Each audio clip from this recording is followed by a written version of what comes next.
আমি এখন চলে এসেছি আমার বাপের বাড়িতে। আর জানো তো, আমার বাপের বাড়ি যেহেতু গ্রামে, সেহেতু গ্রামে প্রত্যেকটা বৈশাখ মাসের প্রতিটা দিন কীর্তন বেরোয়। গ্রামের বউ, ছেলে, মেয়ে সকলেই কিন্তু সন্ধ্যের দিকে ঠাকুরের নাম গান নিয়ে বেরিয়ে যায়, খোল করতাল নিয়ে।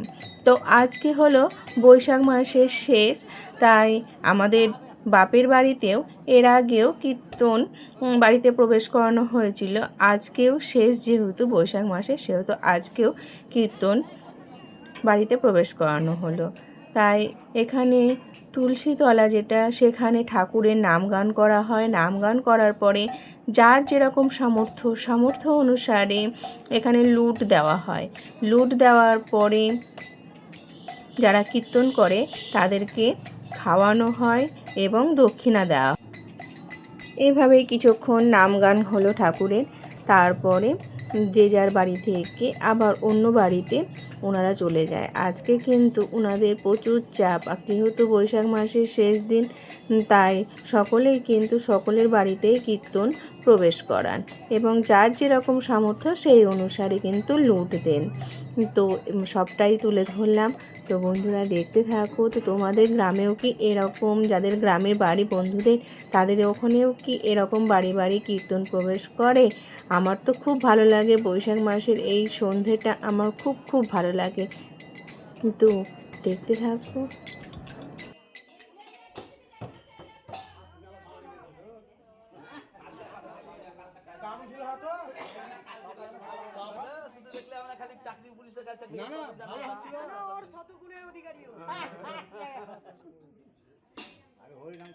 গান করতে আমার আছে, দারুণ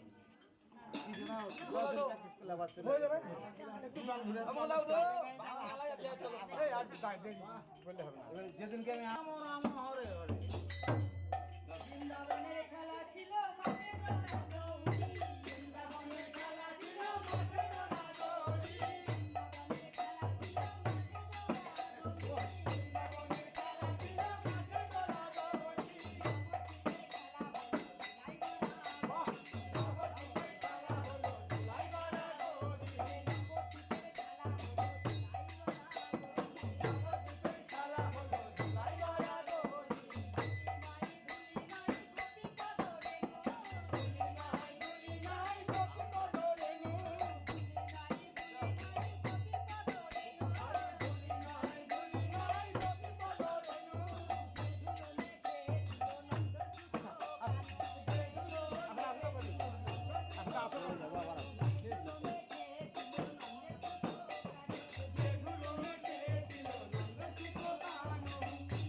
কেমন লাগলো বন্ধুরা কীর্তন? গ্রামের সহজ সরল মানুষ, তাদের সমস্তটাই সহজ সরল। আবারও দেখা হচ্ছে অন্য কোনো ভিডিওতে।